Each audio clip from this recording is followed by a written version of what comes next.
चलिए आज हम लोग पढ़ेंगे क्वेश्चन टैग का सेकंड लेक्चर है। अगर आपने फर्स्ट लेक्चर को नहीं देखा है तो जाकर उसको पहले कवर कर लीजिएगा। आज हम लोग पढ़ेंगे सेकंड लेक्चर, तो इसमें जो बची हुई बातें उसको हम लोग को सिर्फ बताना है। बाकी आप फर्स्ट क्लास अगर आप कर लिए होंगे तो सेकंड क्लास आपके लिए बिल्कुल ईजी है। कुछ इंपॉर्टेंट बात इसमें भी होगी, तो चलिए उसको आज पढ़ लेते हैं।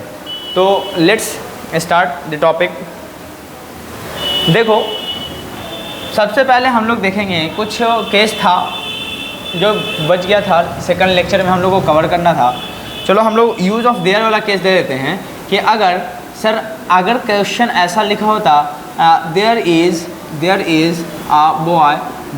अ बॉय और कॉमा क्या होता, उसका कहा होता कि क्वेश्चन टैग इसका निकालिए, तब आप कैसे करते हैं? तो कुछ नहीं, जब भी सेंटेंस की शुरुआत देयर से होगा तो आपको क्या करना है कि क्वेश्चन टैग याद कीजिए। प्रोनाउन फॉर्म को, नॉन फॉर्म को नहीं, प्रोनाउन फॉर्म या नॉन फॉर्म आता था तो उसके प्रोनाउन फॉर्म को क्वेश्चन टैग में निकाल के बनाते थे। तो अब बताओ, इसका जो सब्जेक्ट है देयर से स्टार्ट होगा, देयर का प्रोनाउन या नॉन फॉर्म क्या पता चलता है? तो सेम आप रिपीट कर देंगे, देयर का आप देयर लिखोगे। और बताओ यहाँ पे क्वेश्चन टैग अगर पॉजिटिव कभी भी सेंटेंस होता है तो टैग उसका नेगेटिव हो जाता है। तो खुद बताइए, इसका इजंट उसके बाद क्या लगाओगे? देयर लगाना पड़ेगा और ये सेंटेंस क्या हो जाएगा? सही। मुझे उम्मीद है कि ये बातें आपको समझ में आएगा कि आपने कैसे बनाया। तो आपको कुछ नहीं करना है, यहाँ हेल्पिंग वर्ब इज़ नॉट का इजंट करेंगे और यहाँ पे देयर लगाएंगे। ठीक है, कोई डाउट तो नहीं है। अब चलिए, सर देयर वाला तो समझ में आ गया। देयर वाला केस में होगा तो आप लिख लेना कि जब भी सेंटेंस की शुरुआत क्वेश्चन टैग में देयर से होगी तो उसका जो क्वेश्चन टैग होगा उसके नॉन फॉर्म, जो प्रोनाउन फॉर्म रिपीट होता था, नॉन होता था तो उसका प्रोनाउन फॉर्म बनता था। तो यहाँ पे आप लगा देते थे, तो यहाँ तो नॉन प्रोनाउन समझ में नहीं आएगा। तो आप ऐसे सिचुएशन में देयर को देयर छोड़ देना, और अगर पॉजिटिव सेंटेंस है तो उसका क्या बना देना? नेगेटिव बनाना। यही क्वेश्चन टैग आपसे भी ऐसे ही पूछेगा, 4 ऑप्शन देगा, उसमें से देख लेना कौन वाला है। ठीक है, अब देखो मैं लिखूँ there is no problem, there is no problem, ऐसा लिखा हुआ हो और आपको कहें कि इसका क्वेश्चन टैग निकाल दीजिए, तो एकदम इजी है। आपको कुछ नहीं करना है, देयर का आप क्या लिखोगे? देयर लिखोगे। और यहाँ पे बताओ पॉजिटिव बात नहीं है, नेगेटिव बात है, तो आप इस देयर लिखना पड़ेगा। कोई दिक्कत तो नहीं आया? क्लियर है, कोई डाउट नहीं है? अब चलो एक और केस है और देखना। यहाँ पे देखो, आप देखोगे देयर के बाद मैं लिख लेता हूँ इट वाला केस। तो इट वाले केस में देखना दैट या दिस रहेगा, तब इसका जो पॉजिटिव ये निकलेगा, क्वेश्चन टैग निकलेगा, वो क्वेश्चन टैग आपका निकलेगा इट निकलेगा। ठीक है, इसका प्रोनाउन फॉर्म जिसको आप बोलेंगे, जैसे मैं लिखूँ दिस इज़ अ चेयर और कहेंगे इसका क्वेश्चन टैग निकालिए। तो आपको कुछ नहीं करना है, दिस देखते ही आप इसका प्रोनाउन फॉर्म निकालेंगे IT इट। ठीक है, और यहाँ पे इज़ बताइए पॉजिटिव बात है, यहाँ पे क्या लगा लोगे? नेगेटिव, इजंट इट हो जाएगा। क्या लगाओगे? Isn't it. दिस दैट हो गया। इसी का प्लूरल फॉर्म लगा लो, क्या लगाओगे? दीज और दोज लगाना है, दीज और दोज लगाना है। तो अगर दीज या दोज लगा रहे तो इसका जो आप टैग निकालेंगे उसके सब्जेक्ट में आप क्या लिखेंगे? दे लिखेंगे। ठीक है, कोई दिक्कत नहीं है। जैसे क्वेश्चन ले लो, दीज लिखा रहेगा, दीज आर, उसके बाद लिखा रहेगा चेयर्स, दीज आर चेयर्स, तो आप इसका क्वेश्चन टैग निकाल लेना। मुझे उम्मीद है निकाल लोगे। दीज देखते ही आप इसको प्रोनाउन फॉर्म में निकलोगे, दे लिखोगे। और यहाँ पे बताओ आर का बनाओगे, अरेंट बनाना पड़ेगा, अरेंट दे हो जाएगा। क्लियर है, कोई दिक्कत तो नहीं है? पक्का? अच्छा, समबडी, नोबडी, एनीबडी वाला भी केस देखे थे, उसमें भी दे आता था, है ना? तो उसके बड़ी वाला केस जितना भी आएगा तो आप उसमें दे लगाएंगे, और दे दिखते ही उसमें हमेशा वर्ब जो आएगा वो हमेशा प्लूरल आएगा, तो उसके अकॉर्डिंग करना पड़ेगा। ठीक है, और देख लेना अगर थिंग वाला केस कहीं पे लिखा रहे तो आप हमेशा उसमें क्या लगाना है? थिंग वाला केस आया तो इट लगाना है। क्लियर है? अब चलो, अब स्पेशल केस 1 का देख लेते हैं। ठीक है, 1 का केस देखेंगे। देखिए 1 का मतलब होता है, 1 मतलब एक होता है, लेकिन अगर ये एडजेक्टिव फॉर्म में यूज़ होगा तब, जैसे 1 2 3 4, 1 बॉय 2 बॉय, ये सब एडजेक्टिव फॉर्म में होगा। जैसे मैं लिखूँ 1 बॉय, अब बताइए ये तो नॉन है। जब ये नॉन होगा तो इनके आने वाले जो भी इनको क्वालिफाई करेंगे वो एडजेक्टिव होंगे। बिल्कुल ये एडजेक्टिव है 1। अब मैं 1 boy is going to Patna, ऐसा लिख दिया, गोइंग टू पटना, एक लड़का पटना जा रहा है, पॉइंटिंग करके बता दिया आपने। आप कहेगा क्वेश्चन टैग निकालो, तो 1 बॉय, यहाँ 1 का तो अगर 1 लिखें 1 इज़ गोइंग टू पटना, तो आप कहोगे कौन जा रहा है? तो यहाँ पे बताओ नॉन जैसे आपको दिखाई दिया, तो ऐसे केस में कहोगे 1, तब यहाँ एडजेक्टिव है, तो एडजेक्टिव के अकॉर्डिंग या तो कभी सब्जेक्टिव फॉर्म निकाल नहीं पाओगे। यानी नॉन के अकॉर्डिंग वहाँ आपका सब्जेक्ट निकलेगा। तो नॉन के अकॉर्डिंग यहाँ बॉय है तो यहाँ पे आप क्या लिख दोगे, ही लिख दोगे, तो दिक्कत तो नहीं होगा। मतलब नेगेटिव सेंटेंस नहीं पॉजिटिव है तो इजंट भी लगा देना, इजंट उसके बाद क्या लगा देना, ही, और ये बन गया। मुझे उम्मीद है कि ये बातें समझ में आपको आ गई होगी। ठीक है, one boy is going to Patna. ठीक है, जैसे मैं बताऊँ, मैं लिखूँ one girl is going to Delhi, going to Delhi या गोइंग टू पटना कर लीजिए, जो भी आपको अच्छा लगे, गोइंग टू दिल्ली। मैं एग्जांपल ले रहा हूँ तो आप भी ले सकते हैं अपना दिमाग लगा के। तो बताओ वन गर्ल ले लिया, वन गर्ल, अब बताओ एक लड़की, अब यहाँ पे तो इसका प्रोनाउन फॉर्म शी निकलेगा। अब वहाँ पे जब जाओगे, यहाँ पे जब जाओगे तो क्या लिखोगे, ये नेगेटिव बात है, नहीं पॉजिटिव बात है, तो आप यहाँ पे नेगेटिव टैग निकालेंगे, इजंट लगाना। और इसके बाद इसको तो चाहिए आपका सब्जेक्ट, तो सब्जेक्ट रिपीट कैसे से करेंगे, यहाँ के प्रोनाउन फॉर्म से, और गर्ल का यहाँ पे क्या लिखोगे, शी लिखोगे, इजंट शी आ जाएगा। मुझे उम्मीद है ये बातें आपको समझ में आ गई होगी, कोई डाउट नहीं रहा होगा। ठीक है, तो वन वाला केस ये अभी ख़त्म नहीं होगा। अब देखो मैं लिखूँ, अब ये क्वेश्चन है सर कि चलो वन डॉक्टर, ऐसा लिखा हो कि one doctor is going to, one doctor is going to Patna लिख रहा हूँ। अब मुझे उम्मीद है कि आप बना के दिखाइए।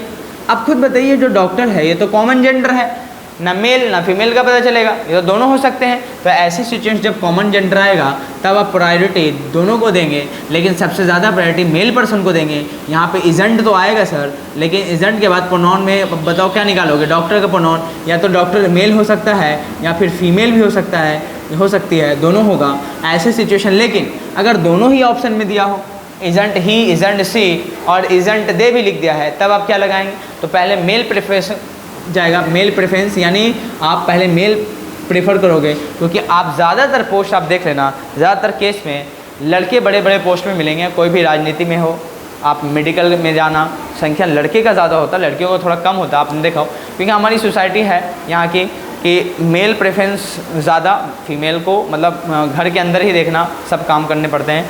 फील्ड जो वर्क होता है, बड़े बड़े पोस्ट, आप देखो प्रधानमंत्री देखना लिस्ट, ज़्यादातर मेल मिलेंगे। चीफ मिनिस्टर के लिस्ट कहीं उठा लेना, मेल मिलेंगे। कहीं भी डॉक्टर इंजीनियर के लिस्ट उठाना, मेल ज़्यादातर पर्सन मिलेंगे, फीमेल कम मिलती हैं। इसीलिए अगर दोनों मिल जाए तो आप ऐसे सिचुएशन में मेल पर्सन को ज़्यादा प्रेफरेंस देना, फीमेल को कम देना है। ठीक है, मुझे उम्मीद है कि डॉक्टर का आपने ही शी क्यों लिखा है, ठीक है, कोई दिक्कत नहीं। अब आओ सर, ऐसा अगर हो जाता one should do, once duty, अब इसका मुझे क्या लेना है, क्वेश्चन टैग। देखिए एक बात बता देता हूँ, वन का मतलब सिर्फ एक नहीं होता, इसलिए बोले थे स्पेशल केस में पढ़ेंगे। वन का मतलब होता है सबको, यहाँ पे लिख लीजिएगा, एक होता है वन का मतलब एक, और इवन का मतलब होता है सबको। और जब सबको ऐसा आएगा तो ये नॉन का केस जाएगा, और इसका प्रोनाउन फॉर्म ना बन के, जैसे देर का कैसे बना था सेम वैसे ही बनेगा इसका ऑब्जेक्टिव। ठीक है ना,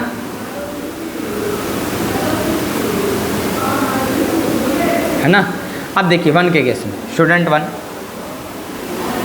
अब देखो यहाँ पे देखना, one should do once duty, यहाँ पे लिखा वन का मतलब क्या होगा, सबको।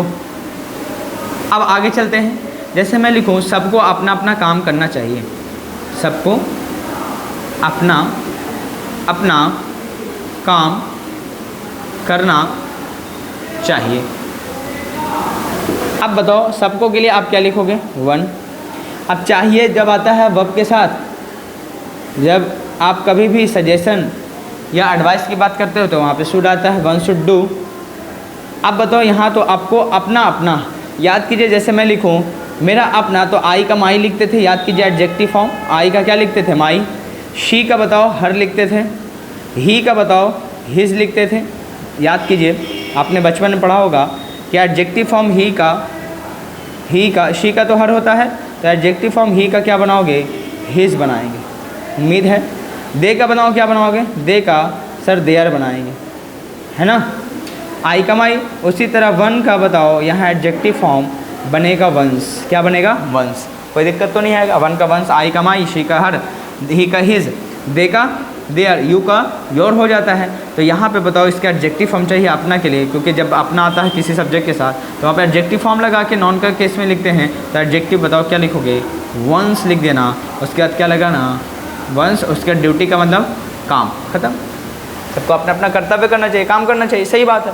लेकिन अगर ट्रांसलेशन ऐसा ना होकर एक ट्रांसलेशन ऐसा दे देता कि सबको अपना अपना काम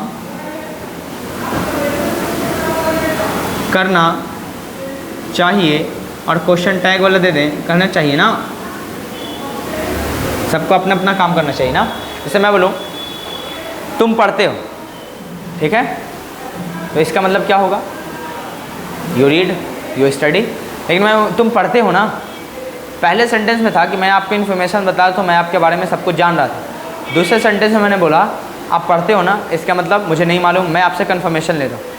ऐसे ही केस को क्वेश्चन टैग करते हैं जहाँ ना लगा हुआ हो, जिसमें खुद कंफर्म ना हो, अगला पर्सन कंफर्मेशन दे, वही टैग आता है। यहाँ पे देखो, आपको अपना अपना काम करना चाहिए, सजेशन दे रहा, एडवाइस दे रहा, सबको अपना अपना काम करना चाहिए ना। किसी ने कर दिया है लेकिन किया नहीं था, तब आपको ये बातें कहना पड़ रहा, यानी सब अपना अपना काम कर लिया था, लेकिन कोई दूसरे का, कोई उसका, कोई ऐसा कर लिया, तब आप ये बातें कहते हो, सबको अपना अपना काम करना चाहिए ना, यानी काम गड़बड़ है।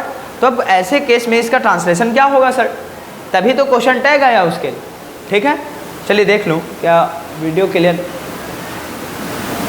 आ रहा है, तो देख लो 1 मिनट।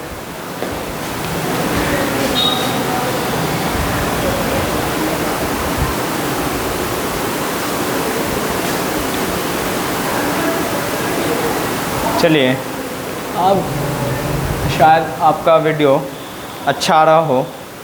चलिए चलो फिर से मैं जो बातें बता रहा था रिपीट कर देता हूँ। यहाँ पे देखो, जैसे सबको अपना अपना काम करना चाहिए, तो क्या लिखोगे, one should do once duty, क्योंकि वन का मतलब सबको नॉन के केस में आता था, one should do once duty लिखेंगे, क्योंकि एडजेक्टिव फॉर्म होता है, आई का माई लिखते हैं, शी का हर लिखते हैं, ही का हिज लिखते हैं, दे का देयर लिखते हैं, यू का योर लिखते हैं, तो वन का वंस लिख देंगे, खत्म। अब बताइए सबको अपना अपना काम करना चाहिए ना, तो ऐसे केस में क्या लिखोगे, वन, उसके बाद क्या लगाओगे, शुड, वन शुड, है ना, वन शुड डू, वहाँ पे क्या लिखोगे, वंस ड्यूटी। यहाँ तक तो ठीक था, लेकिन यहाँ तक काम नहीं चलेगा ना वाला केस है, दोनों में बड़ा अंतर है। मैं सेंटेंस नंबर 1 लिख लो और सेंटेंस नंबर 2, दोनों को कंपैरिजन करके देखो तो दोनों बड़ा अंतर है।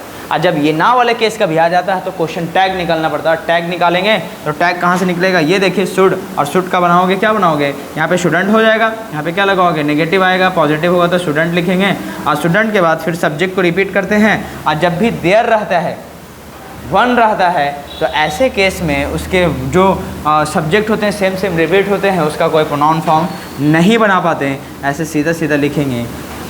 लेकिन नो वन के साथ रहेगा, नो वन, तब ऐसे केस में दे वाला केस जाएगा, ठीक है ना, वो नेगेटिव में, ठीक है ना। मुझे उम्मीद है कि ये बातें समझ में आ गई होगी, ठीक है। चलिए तो आप बताओ, यहाँ पे निकाल देना, तो यहाँ पे क्या लिखोगे, स्टूडेंट वन, जैसे लिखा है बिल्कुल वैसे, ठीक है। मुझे उम्मीद हो कोई डॉट तो नहीं आ रहा होगा, ठीक है। अब स्टूडेंट वाला केस हो गया। अब ऐसा भी हो जाए कि सर यहाँ के केस देख लेता हूँ, दिस बॉय लिख देते, this boy is a good boy, a good boy, this boy is good कर लेता हूँ, उतना नॉन फॉर्म रिपीट करेंगे फिर अलग होगा, दिस बॉय इज़ गुड, और इसका क्वेश्चन टैग निकालना है, तब तो निकाल लोगे, कोई डॉट ही नहीं आएगा सर, कहाँ से डॉट आएगा। देखिए यहाँ पे मैंने बताया था दिस और दैट सिर्फ सब्जेक्ट के तौर पे आया, तब इसका इट लगाएंगे। यहाँ पे दिस को देखते ही इट मत लगा देना, ये दिस बॉय की बात है, जैसे दिस बॉय लिखोगे तो ऐसे केस में मेल पर्सन है तो ही लगाएंगे, और यहाँ पे इसका इजंट हो जाएगा, यहाँ पे इजंट ही लिखेंगे। क्लियर है, मुझे उम्मीद है कि ये बातें समझ में आ रही होगी, कोई डॉट नहीं आया होगा, ठीक है, पक्का। अब बताओ, मैं लिखूँ दिस गर्ल, उसके बाद लिखूँ इज़ गुड। आप बता दीजिए कि क्या लगाओगे, तो आप बताओ, गर्ल लगाओ, तो आप लिखोगा इजंट लगाना, इजंट के बाद क्या लगाओगे, शी लगाओ। मुझे उम्मीद है ये बातें सही होगा, कोई डॉट तो नहीं आया है, ठीक है। चलिए तो आगे हम लोग बढ़ते हैं। अब आगे बढ़ने के केस में हम लोग ले लेते हैं, देयर का हो गया, वन का केस हो गया, इट का भी केस हो गया। अब और पढ़ लेते हैं, देखो आगे हम लोग चढ़ेंगे, नीड का केस पढ़ेंगे, नीड का फंक्शन और डेयर का फंक्शन हम लोग पढ़ेंगे, डेयर का फंक्शन पढ़ेंगे, ठीक है। देखो नीड दो तरह से होगा, या तो हेल्पिंग वर्ब की तरह यूज़ होगा या मेन वर्ब की तरह यूज़ होगा। याद कीजिए, अगर मेन वर्ब की तरह यूज़ होगा तो अकॉर्डिंग टू टेंस चलेगा, लेकिन हेल्पिंग वर्ब की तरह मॉडल की तरह यूज़ होगा तब इसका नीड का डिनेट बनाएंगे। देखो मैं लिख देता हूँ, ही नीड नॉट गो देयर। अब इसका मुझे क्वेश्चन टैग निकालना है, उसे वहाँ जाने की ज़रूरत नहीं है, तो आप ऐसे केस में देखो, ये मेन फॉर्म वर्ब है, हेल्पिंग वर्ब ये है, तो इसके अकॉर्डिंग निकालोगे। यहाँ पे पॉजिटिव नेगेटिव बात है, तो आप ऐसे सिचुएशन में पॉजिटिव निकालना, यहाँ पे नीड लिखोगे, सब्जेक्ट को रिपीट कर देना ही, समझे। लेकिन दोबारा देख लेना, क्यों आप हेल्पिंग वर्ब के अकॉर्डिंग यहाँ पे लगाते हैं। देखो हेल्पिंग वर्ब की तरह काम कर रहा है, क्योंकि नॉट के बाद मेन फॉर्म वर्ब है, ये मॉडल का केस है, ठीक है। जैसे यहाँ पे लिख दें he should not go there, सही हो जाएगा, he can not go there. तो बताओ मॉडल केस है, तो मॉडल के जैसे कांड बना रहे थे, तो यहाँ पे नीड का, यहाँ तो नीड नॉट है, तो यहाँ पे सिर्फ नॉट नहीं, ये पॉजिटिव बात आएगा तो नीड ही लगा देंगे। ये बातें समझ में आए। अब देखो मेन वर्ब आ जाए कि ही, उसके बाद लगा दें needs, he needs go there, फिर चलो he needs to go there, sorry he needs to go there. अब ऐसे सिचुएशन में आपको क्वेश्चन टैग निकालना है। अब ये मेन फॉर्म वर्ब की तरह यूज हो रहा है, मेन वर्ब की तरह, तो इसका टेंस देखना पड़ेगा। और जब टेंस देखोगे तो प्रेजेंट इंडेफिनिट टेंस, और प्रेजेंट इंडेफिनिट टेंस का जो क्वेश्चन टैग निकालते हो तो इसके अकॉर्डिंग ही है, तो ही का क्या लगाओगे, डजंट लगाना पड़ेगा। ये कोई पॉजिटिव बात है, डजंट, उसके बाद क्या लिखोगे, ही लिख लोगे, कोई दिक्कत तो नहीं होगा। चलिए एक और जैसे मैं लिख दूँ कि चलिए सर ऐसा होता कि ही नीडेड कर देते हैं, he needed to go there, he needed to go there. अब इसका क्वेश्चन टैग निकालना, तो बताओ ये पास्ट फॉर्म हो गया, क्योंकि मेन वर्ब के मेन एमवी है, सब्जेक्ट के बाद सेकंड फॉर्म वर्ब, तो पास्ट इंडेफिनिट के केस में बताओ डिडंट हो जाता है वहाँ पे, तो यहाँ पे क्या लिखना, डिडंट, उसके बाद लिख देना डिडंट ही हो जाएगा। मुझे उम्मीद है ये बातें समझ में आ गई, कोई दिक्कत तो नहीं, ठीक है। चलिए अब देखो डेयर का केस, डेयर के केस में देखना दो तरह से होगा, या तो हेल्पिंग वर्ब होगा या फिर क्या होगा, मेन वर्ब, ये भी होगा। तीन ऐसे मॉडल हैं जिसको यूज़ आप हेल्पिंग वर्ब, मॉडल और मेन वर्ब दोनों की तरह करते हैं, याद कीजिए। जैसे यूज टू था, नीड था, डेयर था, तीनों। अब ऐसे ही देखो हेल्पिंग वर्ब की, जैसे लिखें he dare, he dare, he dare go there, he dare not go there, ऐसे कर ले तो negative sentence, he dare not go there. तो ऐसे सिचुएशन में आपको क्वेश्चन टैग निकालना है, तो डेयर का बनाओगे, डेयर नॉट है तो ये तो पॉजिटिव बन जाएगा, डेयर लगाओगे, डेयर के बाद आप ही लगा दें, ठीक है। लेकिन ऐसा लिख दें ही डेयर्स, ऐसा लिख दो he dares to go there, he dares to go there, ठीक है। क्वेश्चन मार्क तब कैसे बनाओगे, मुझे उम्मीद है समझ में आ जाएगा। ये तो प्रेजेंट इंडेफिनिट का टेंस का है, तो ऐसे केस में बताओ, यहाँ पे बनेगा डजंट, यहाँ पे आ जाएगा डजंट आएगा ना, क्योंकि नेगेटिव्स क्या बनाओगे, ही डज़ नॉट डेयर लगाना पड़ेगा, तो डजंट बन जाएगा, क्योंकि पॉजिटिव सेंटेंस है डजंट। इसीलिए मैं बोल रहा हूँ अगर कुछ ना समझ पहले लेक्चर देखिए, ना समझने का कारण होता है बहुत सारा, या तो आपका बेसिक ही कमज़ोर है, कुछ है नहीं, डायरेक्ट आ गए तो दिक्कत हो जाएगा। इसलिए जो अच्छे स्टूडेंट होते हैं पहले अपने कमी को पूरा कर लेते हैं, तब एडवांस चीज़ पे आते हैं। इन्हीं कि ब्लेम करके चले जाएंगे, हाय कुछ नहीं समझ में आ रहा, वही बच्चे समझ पाएंगे जिनका टेंस क्लियर है। अब बताओ आपको टेंस से क्लियर नहीं है कि प्रेजेंट इंडेफिनिट में नेगेटिव डज नॉट आता है, तब कैसे बनेगा, ये तो बेवकूफ़ी हो जाएगी फिर आपकी। तो ये भी ध्यान रखना आपको, ठीक है। तो डजंट हो जाएगा, और डजंट के बाद क्या लगाना है, आप प्रोनाउन फॉर्म को ही लगा दें। कुछ बच्चे हर कुछ जानते हुए अपने कमी को पूरा करते हैं, कुछ लोग खाली ब्लेम करते हैं, ये नहीं ठीक है, वो नहीं ठीक है, उनके कहने से कुछ होता नहीं। इसलिए दुनिया को सुधारने से पहले खुद को सुधारना पड़ता है, नहीं सुधारोगे तो वैसे ही रहोगे जैसे हैं, क्योंकि दुनिया में कई तरह के लोग, कितने को सुधार लोगे तो। इसलिए बेहतर है तुम खुद सुधर जाओ और ऐसा कुछ काम कर जाओ कि दुनिया आपको देख के सुधरने लगे। लेकिन करोगे तो नहीं, खाली चिल्लाओगे ये गलती वो गलती, बेवकूफ़ लोग ऐसे होते, समझा करो। तो ये बातें यहाँ पे ध्यान दीजिए, टेंस क्लियर होगा तभी समझ में आएगा, नहीं तो दिक्कत होगा।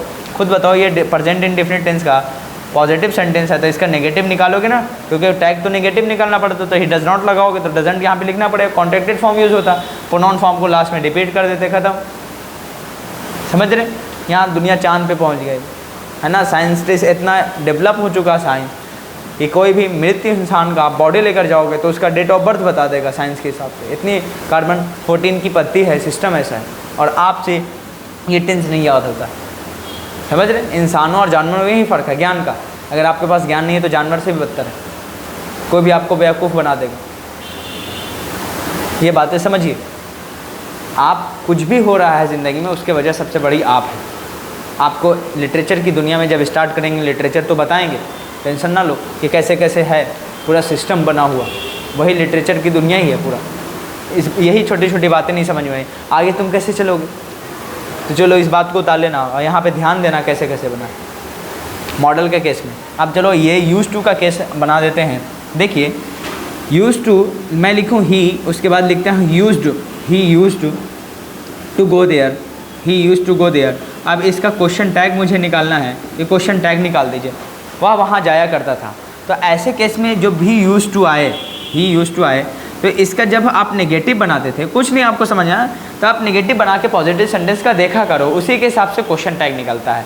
यहाँ पे देखो इसका नेगेटिव बनाते थे, he does not dare to go there लिखना पड़ता, तो डज नॉट वाला हेल्पिंग वर्ब के अकॉर्डिंग चलेंगे तो डज नॉट लिख दिए थे। यहाँ पे आप डेयर्स थोड़ी आता सर। यहाँ पे देखो अब इसका नेगेटिव बनाओ, तो इसका दो तरीके से नेगेटिव बनाएंगे, यूज लिखेंगे, नॉट टू लिखेंगे, नॉट टू उसके बाद क्या लिखेंगे, गो देयर लिखेंगे, ये नेगेटिव बन गया सर। एक और इसका नेगेटिव बनेगा, डिड नॉट से बनाते हैं ही, और यूज्ड अगर होगा तो बताओ यूज्ड, बताओ ही यूज्ड। तो ऐसी सिचुएशन बताओ पास्ट इंडेफिनिट केस जाएगा तो डिड नॉट लगा लेंगे, डिड नॉट लगाएंगे, और यूज को किस में बदलेंगे, यूज में बदल देंगे। और फिर बताओ टू तो रहेगा ही, टू गो देयर, लास्ट में क्या लगाओगे, फुल स्टॉप लगा लेना। लेकिन यहाँ मैं क्वेश्चन टैग को सिखाने के लिए बता रहा हूँ कि सर इसका दो तरीके से कैसे आप क्वेश्चन टैग निकालेंगे। क्यों, देखो जब दो तरीके से नेगेटिव बनेगा तो दो तरीके से क्वेश्चन टैग भी निकलेगा। जैसे बताओ यहाँ पे आप यूज नॉट को जोड़ दो, तो मैंने बताया था यूजेंट हो जाएगा, यूज नॉट को जोड़ोगे तो क्या बनेगा, यूजेंट बनेगा, यूजेंट, यूजेंट है ना, यूजेंट। और बताओ प्रोनाउन फॉर्म को निकालोगे तो ही निकल जाएगा, ख़त्म। और दूसरा तरीका ये भी हो सकता है कि आप जैसे डिड नॉट था तो आप क्या लगाओगे, डिड लगाओगे, तो डिड नॉट का क्या बनाओगे, देखो डिड नॉट था तो डिडंट बनाओगे, डिडंट हो जाएगा, डिडंट के बाद क्या लिखोगे, डिडंट के बाद लिखेंगे प्रोनाउन फॉर्म में ही लिखा देंगे, कोई दिक्कत तो नहीं होगा। समझ में आया, यहाँ पे डिडंट ही लिखेंगे। मुझे उम्मीद है ये बातें आपको समझ में आ गई होगी, समझे। लास्ट में क्या लगाओगे, वही क्वेश्चन मार्क आएगा, ठीक है। तो यूज़ वाले केस में ध्यान रखना कि दो तरीके से क्या बनेगा। लेकिन सर ऐसा हो जाता, ये तो मतलब पास्ट इंडेफिनिट का हैबिट दिखाया था तब लगाएंगे, यूज टू के केस में बेवकूफ़ मत बन जाना। टेंस अगर क्लियर, इसीलिए बोल रहा हूँ, टेंस अगर क्लियर है तो डॉट नहीं आएगा। मैं बोलूँ I use a car, I use a car, इसका क्वेश्चन टैग निकालना, तो यहाँ पे यूज़ देख के मतलब यूजेंट मत लगा देना, यहाँ तो मेन फॉर्म वर्ब में यूज़ हो रहा है ना, तो ऐसे केस में टेंस देखना पड़ेगा। यही तो तीन केस है, डेयर, नीड और आपका क्या है, यूज टू। ये मेन फॉर्म वर्ब में जब यूज़ होगा ना, मेन वर्ब में, तो इसके अकॉर्डिंग ना, टेंस के अकॉर्डिंग, ये प्रेजेंट इंडेफिनिट है तो यहाँ पे डोंट ना लगेगा, आई के अकॉर्डिंग डोंट आई लिखना पड़ेगा, समझे क्या। जैसे मैं लिखूँ आई यूज्ड अ कार, मैंने एक कार इस्तेमाल किया, आई यूज्ड अ कार। अब इसका बाद बताओ क्वेश्चन टैग निकालो, यहाँ पास्ट इंडेफिनिट के केस है, जब पास्ट इंडेफिनिट आएगा तो यहाँ पे आप क्या लगाओगे, डिडंट, उसके बाद आई लिखना पड़ेगा, समझे। तो आपका इसमें टेंस क्लियर होना चाहिए। फिर पहला लेक्चर मैंने उस पर लिया है, वो क्लियर होना चाहिए, तब क्लियर होगा। इसीलिए कुछ अपनी गलती जो लोग एक्सेप्ट करते हैं कि मुझे नहीं समझ आया, तो इसका वजह मैं खुद हूँ, क्योंकि मेरे अंदर कुछ ना कुछ कमी है। मैं बेसिक नहीं किया हूँ, पहले क्लास छोड़ के सेकंड क्लास किया हूँ, क्वेश्चन टैग डायरेक्ट आ गया हूँ बिना टेंस पढ़े, तब मुश्किल होगा। इस बात को ध्यान रखना है। चलो तो ये बातें हो गई,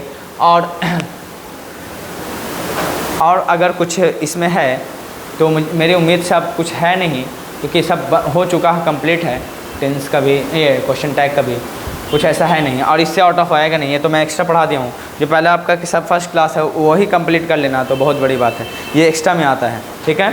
अब वो बड़ी वाले केस में हमेशा दे आएगा, उसके अकॉर्डिंग हेल्पिंग वर्ब प्लूरल लगेगा, और एवरीथिंग वाले केस में हाँ एक और केस बच जाता है, चलो लिख ही लेना, यहीं पे मैं कर देता हूँ, आप देख लो।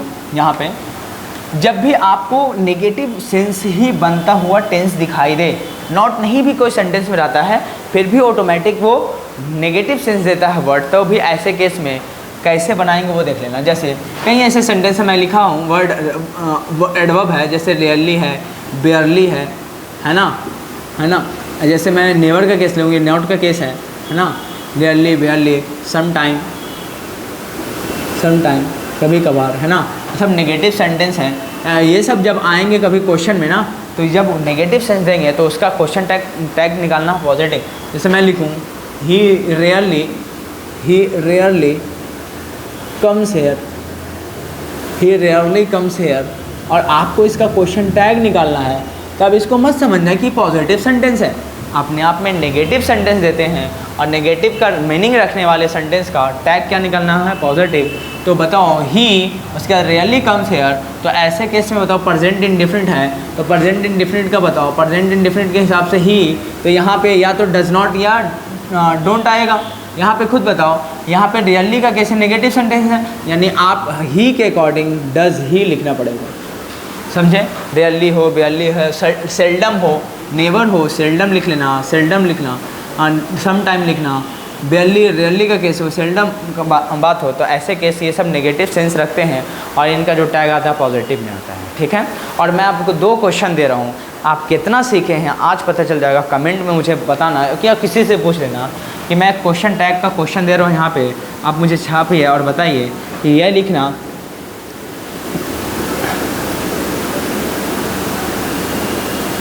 nothing is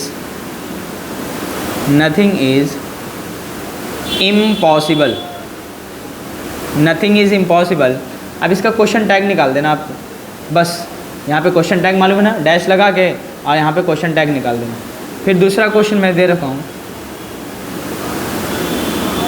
nothing is possible, बस आपके अंदर कितना दम है देख लेता हूँ और इसमें क्वेश्चन टैग निकाल देना बस। नथिंग इज़ इम्पॉसिबल, एक है nothing is possible, nothing is impossible, nothing is possible, both are, you have to do it and we will meet you with another topic. The topic is the degree no remove to. We will cover in one lecture. There is another lecture will come after some time. Remove to. The remove to we will cover in the next video. So share this video with your friends, colleagues, whatever you have, जो भी है आपके पास, और इस बात को समझिएगा जो बताया गया है, ठीक है।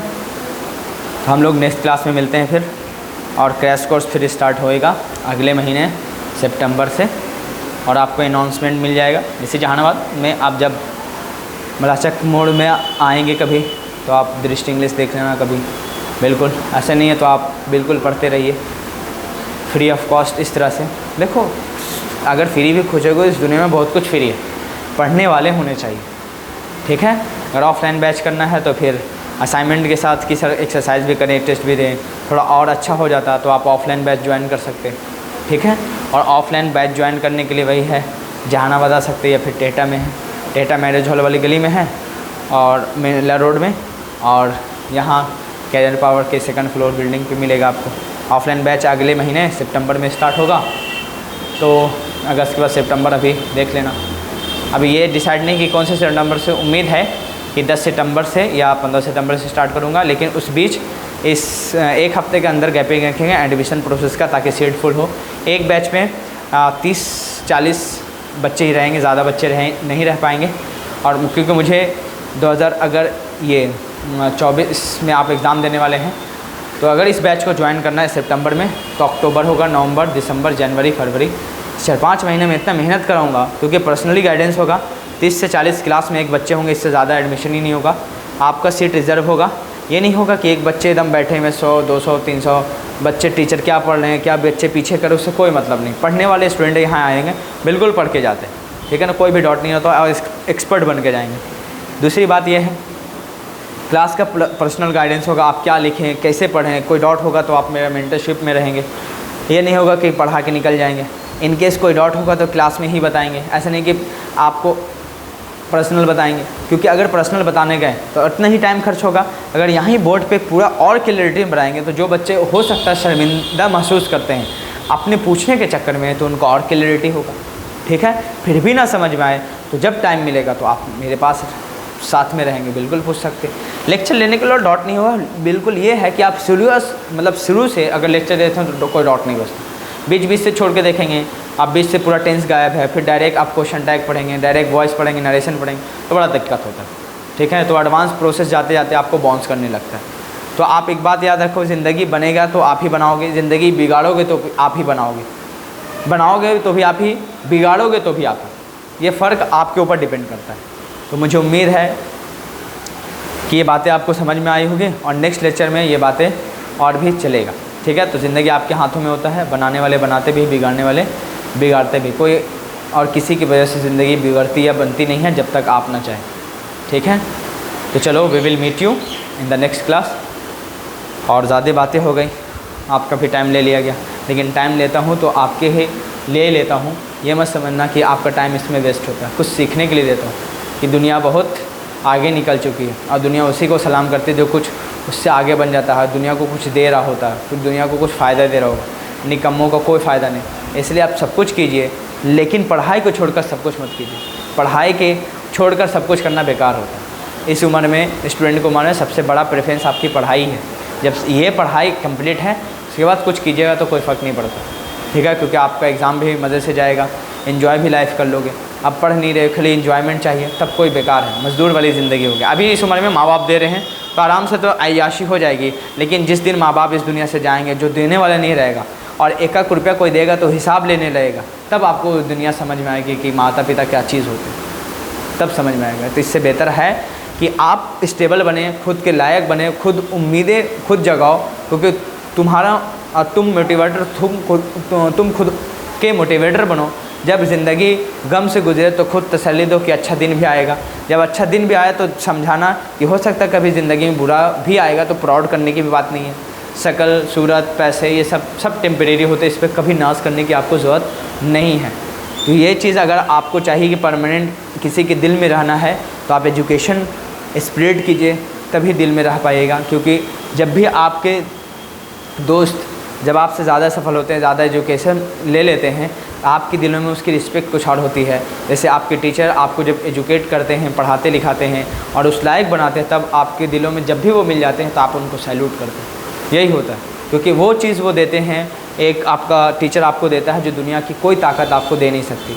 पैसा देने के बाद आपसे छीना जा सकता है, इज़्ज़त देने के बाद छीना जा सकता है, लेकिन एक बार आपके टीचर ने आपको एजुकेशन दे दिया, तालीम दे दिया, शिक्षा दे दिया, तो वो कभी छीन नहीं सकता। अगर आपको फ़ी दिए हो या ना दिए हो, वो जो चीज़ दे देता है वो कभी रिटर्न कोई दे भी नहीं सकता, और ना आप किसी को ज़बरदस्ती दे सकते हो, ठीक है, ना कोई आपसे छीन सकता। वो दौलत आपको देता है। इसीलिए जिसके पास एजुकेशन होता है उसे इज़्ज़त, पैसा, सब कुछ उसके साथ चला आता है। इसीलिए एजुकेशन पे ध्यान दीजिएगा तो सब कुछ आपके साथ चलाएगा। हाँ, लेकिन लंबा प्रोसेस है, टाइम लगेगा। खुद को मोटिवेट करना है, दुनिया की बातों को नहीं दिल पे लगाना। ये दुनिया आपको चाहती है आपके अकॉर्डिंग। अच्छा काम करोगे तो तारीफ़ें करेगा, थोड़ा सा बाय मिस्टेक गलती हो जाए तो आपकी बुराई भी करके चल जाता है। तो आपकी अच्छाई और बुराई दुनिया के ऊपर डिपेंड है, वो आपका काम। थोड़ा सा मिस्टेक में आपका अच्छाई बुराई हो जाती है। तो ये दुनिया की जो तारीफ़ है टेम्परेरी है। आप खुद ऐसा कुछ करें जो आप खुद सराहना करें कि हाँ हम अच्छा कर रहे हैं, ताकि दुनिया अगर गलत भी कहे तो उसको दिल में हो जाए कि नहीं मैं गलत हूँ। ऐसा कुछ काम कीजिए। बाकी आपके लाइफ में, आपकी हाथों में आपकी लाइफ है, जो करना है कीजिए। पढ़िए, लेकिन ज़रूर दिन का एक पार्ट ज़रूर अपने लिए निकालना, 8 घंटे कुछ करने के लिए एक्स्ट्रा किया मैंने आज दिन में क्या एडिशन किया, ठीक है। बाकी 8 घंटे सोना और 8 घंटे कुछ भी कीजिए, एंजॉय योर लाइफ। लेकिन 8 घंटे ज़रूर पढ़ाई पे फोकस कीजिए। ऐसे कहीं जाएंगे, कोचिंग भी आप जाते होंगे तो 4-5 घंटे ऐसे निकल जाते होंगे, तो कम से कम 4-5-6 घंटा और घर पे जाके पढ़ लीजिए। और जो बचेगा टाइम उसमें एंजॉय कीजिए, ठीक है। देखो, एंजॉय अपनी ज़िंदगी में इतना ही रखना जैसे खाने में नमक डालते हो, ठीक है। नमक कितना डालते हो, जितना ज़रूरत हो तो उतना ही, ठीक है, ज़्यादा ना कम। बस एंजॉयमेंट उतना ही होना चाहिए। बोरिंग लगा तो थोड़ा बहुत, और ज़्यादा नहीं कर दीजिएगा तो दिक्कत होगी, ठीक है। जैसे खाना में ज़्यादा नमक डालने पे खा नहीं पाओगे, या अगर नमक ही ना हो तो भी खा नहीं पाते, वही बात है। कम भी नहीं होना चाहिए और ना ज़्यादा, मीडियम होना, जब ज़रूरत पड़े तब डालेंगे, ठीक है। तो we will meet you in the next class. थोड़ा लंबा क्लास हो गया तो आप इस बात को शेयर कीजिए और खूब पढ़िए। आपके पास 4-5 महीने हैं और ऑफलाइन बैच स्टार्ट होने वाले हैं सितंबर में, तो आप आइए। 10 सितंबर के अंदर ही एडमिशन होनेगा और ये आपका सीट बुकिंग स्टार्ट है। तो ब्रांच देखे ही होंगे, नहीं तो आप आ जाइएगा ब्रांच पे, ठीक है, इन द नेक्स्ट क्लास। और इसको शेयर कीजिए जल्दी से जो लोग हैं। टाइमिंग वही रहेगा आपका 6 o'clock टू, अगर नहीं हो तो 45 मिनट का क्लास रहेगा, रेगुलर क्लास। और ये यूट्यूब पे लाइव भी चलेगा और कुछ ऐप पे रिकॉर्डेड होंगे पूरे लेक्चर वीडियोस के साथ। जो आपका बैच छूट जाए, ऑफलाइन बैचेज में आप कभी छूट गए, आए नहीं पढ़ पाएँ, तो आप वहाँ से पढ़ पाएंगे, उस लेक्चर को असाइनमेंट कर पाएंगे। ये आपको फैसिलिटीज़ मिलेगी जल्द से जल्द। तो पहले एडमिशन होगा, उसके बाद ही सब प्रोसेस आपको बताया जाएगा। फ़िलहाल सब कुछ कहना ठीक नहीं होता। चलो, तो चलो we will meet you in the next class.